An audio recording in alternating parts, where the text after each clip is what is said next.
Apocalipse 3:11 diz: ao anjo da igreja em Filadélfia escreve: estas coisas diz o que é santo, verdadeiro, aquele que tem a chave de Davi, que abre e ninguém pode fechar, e que fecha e ninguém pode abrir.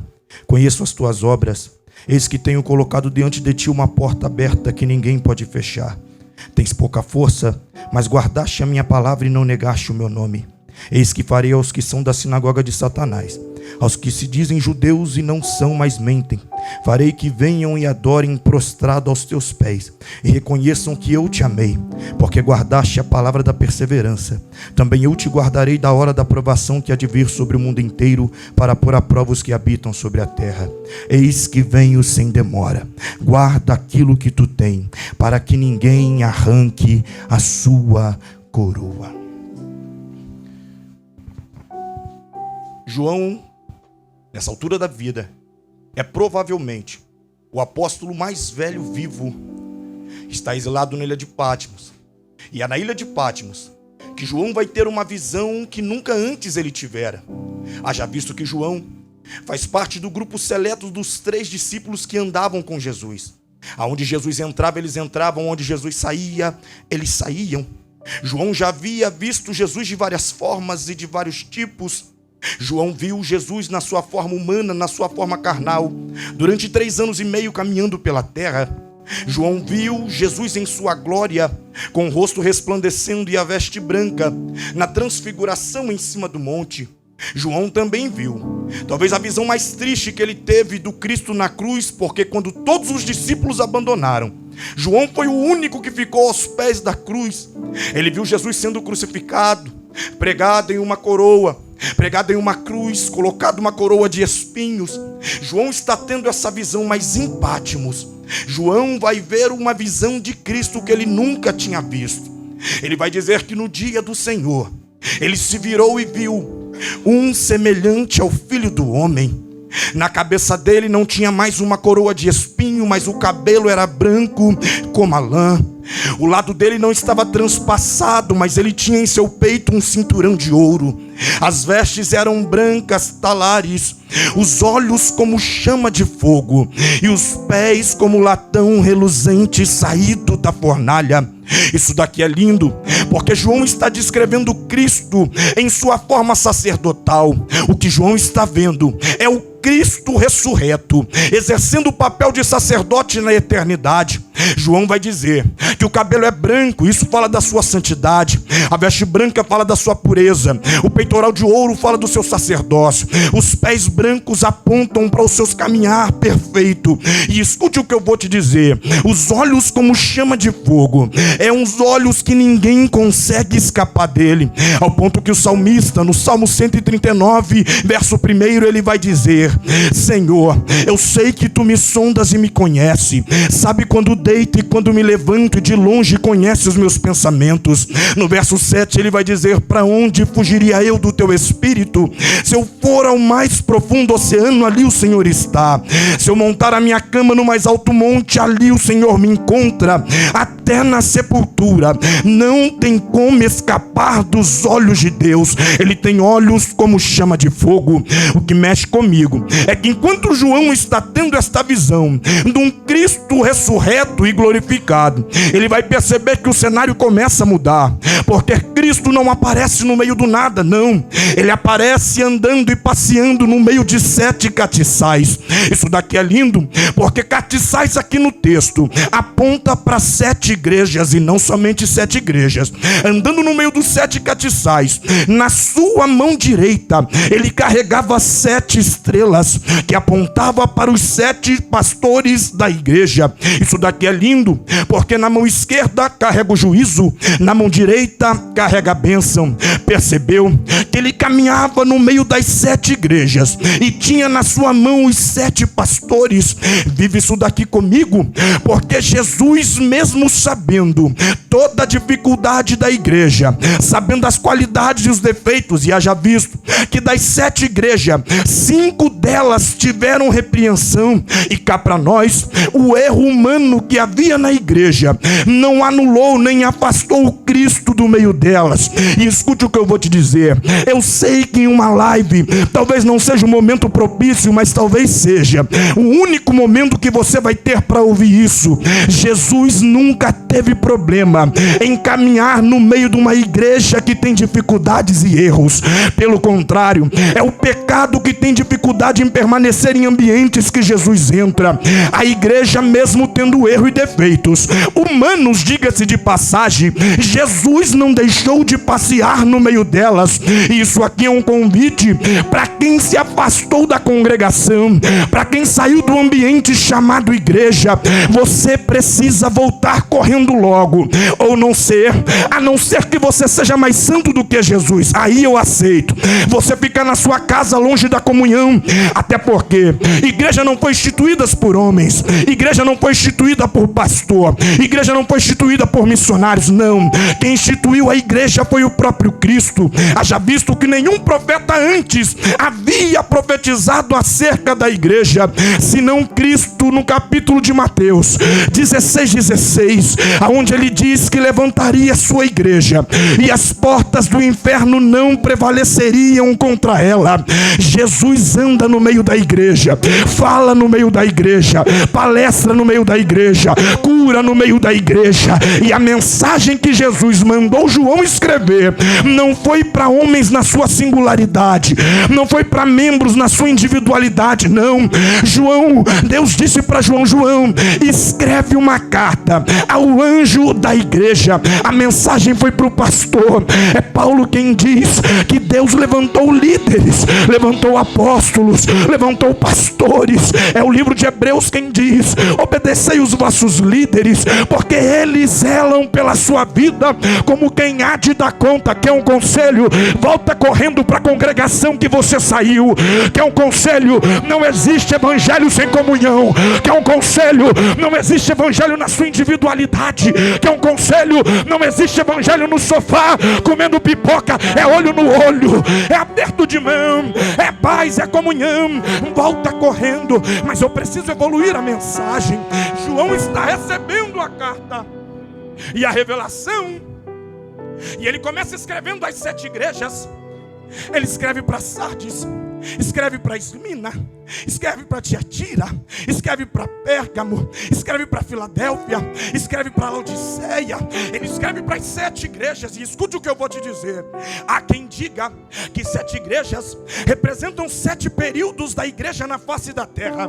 Há quem diga que a igreja e essas 7 cartas representam na verdade 7 dispensações. E eu respeito todas as visões, mas meu entendimento do texto acerca das 7 cartas são que em todo o período da igreja, essas 7 igrejas estiveram postas. Em todo o período da igreja, teve a igreja fiel, mas teve a igreja que era incrédula.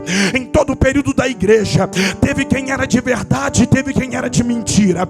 Em todo o período da igreja, teve quem era santo e teve quem era profano. Em todo o período da igreja, teve quem aparentava só pelo lado de fora e quem vivia o evangelho na sua essência. Em todo o período da igreja, teve certo e teve errado, mas nós podemos reduzir e resumir as 7 igrejas a 2. A primeira, Filadélfia. A segunda, Laodiceia.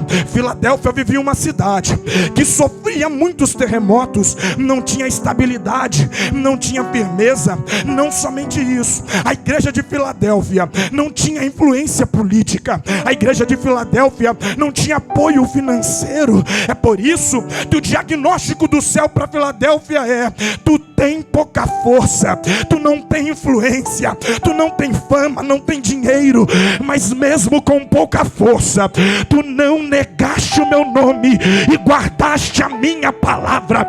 Isso daqui é lindo, porque o que deixa Satanás maluco é ver uma igreja fiel chamada Filadélfia, que tinha pouca força, mas não negava a palavra, tinha pouca força, mas não negava a santidade, identidade de Deus, tinha pouca força, mas não negava a fé. E cá para nós, o que deixa Satanás maluco é que a força está pouquinha, mas você não parou.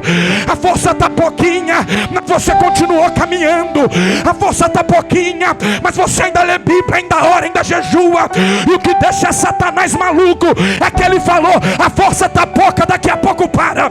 A força está pouca, daqui a pouco desvia. A força está pouca, daqui a pouco abandona. Mas nessa noite, Satanás está sendo envergonhado, porque Deus me trouxe para dizer: por causa da tua pouca força e por causa da tua fidelidade, eu vou te honrar na face da terra, eu vou te levantar na face da terra. Há uma coroa reservada para quem não desiste, há uma coroa reservada para quem não retrocede, há uma coroa reservada. Ele diz: tendo pouca força, não negaste o meu nome. Tendo pouca força, guardaste a minha palavra. Por isso eu farei com os que são da sinagoga de Satanás, que se ajoelhem diante de ti e reconheça que eu te amo, e reconheça que eu sou com você. Percebeu que o diagnóstico da terra quase nunca bate, quase nunca coaduna com o diagnóstico do céu. E eu vim com uma palavra para tranquilizar o seu coração. Aquilo que a terra pensa ao seu respeito não altera o que você é diante de Deus.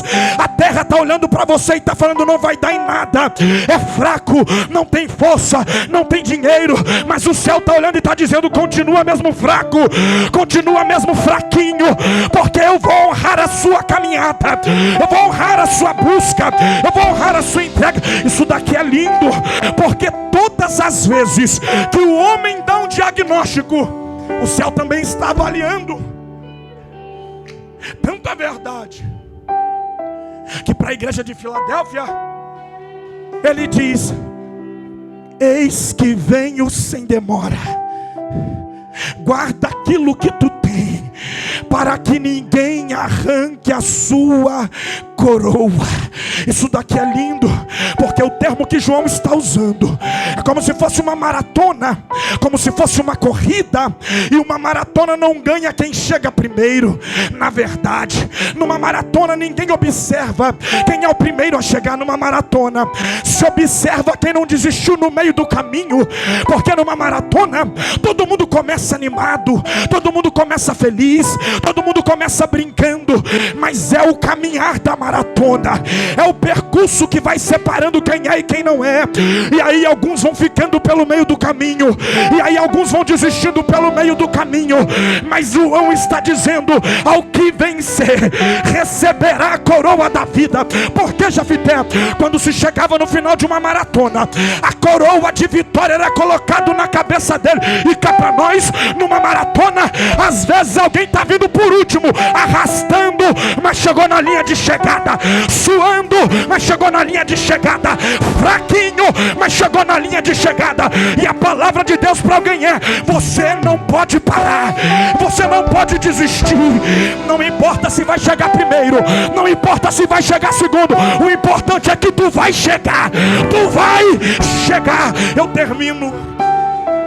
termino.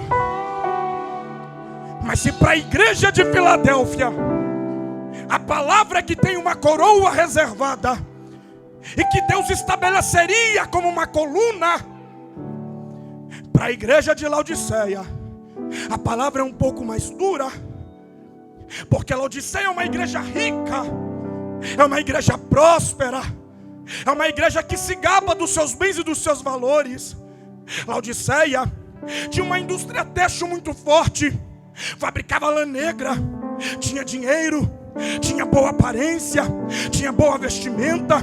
Não somente isso, Laodiceia também fabricava colírio. Dizia: enxergo bem, não tenho falta de nada.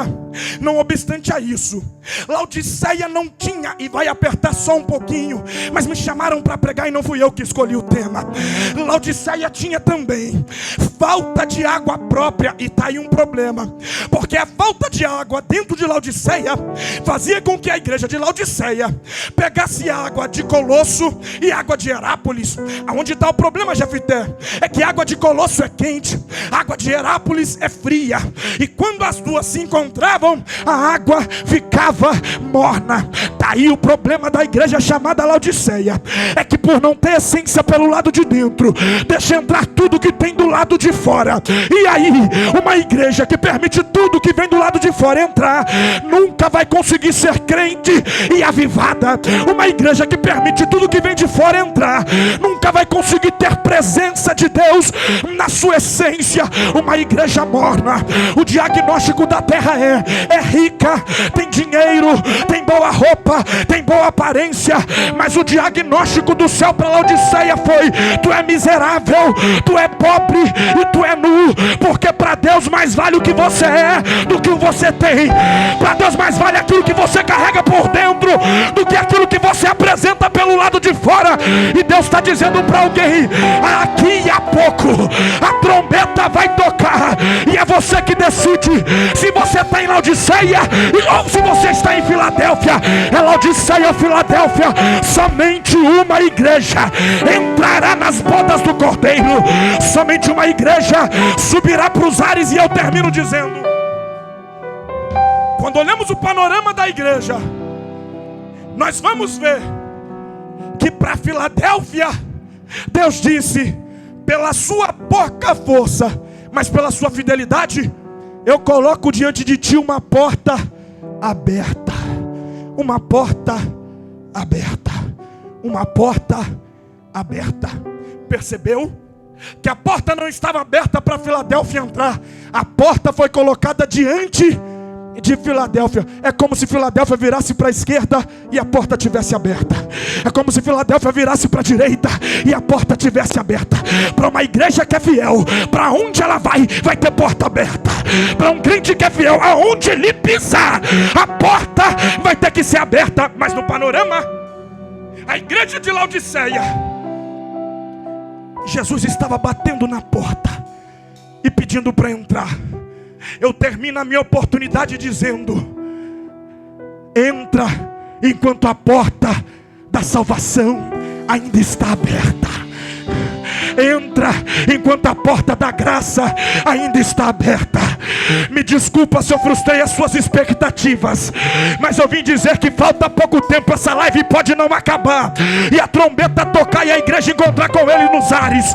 Essa live pode não acabar e Jesus gritar o nosso nome da eternidade. E Jesus está dizendo para alguém: e se hoje fosse o último dia? E se hoje fosse a última chance? E se a trombeta tocar hoje, como está a tua vida? É Filadélfia ou Laodiceia? É Filadélfia ou Laodiceia? Jefité, eu não quero palavra de efeito, eu quero Bíblia. Que a Bíblia então lá vai. É Atos 1:11. Porque estão olhando para o céu, se este que dentre as nuvens viste subir, da mesma forma que subiu, ele vai voltar. É 1 Coríntios capítulo 15 verso 51. Na verdade, nem todos nós morreremos, antes seremos transformados num abrir e fechar de olhos ao soar da última trombeta. É João 14 verso 1. Não se turbe o vosso coração. Credes em Deus, credes também em mim. Na casa de meu pai há muitas moradas. É Apocalipse 3:11. Eis que venho sem demora. Guarda o que tem, guarda o que tem,